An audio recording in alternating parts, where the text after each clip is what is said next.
12,343 बदल रे आता नंबर बदल. शून्य कर शेवटी शून्य कर. हां वाचा आता.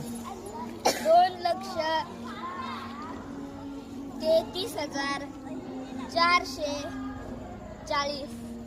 शाबास टाळ्या वाजवा. 2,34,546. काय 2,34,546. 3,33,343. बर हां आता हे दोन खडे मिळतात ठेवले. आता काय संख्या काय इथं शून्य आहे ना. शाळाचं नाव दाखव.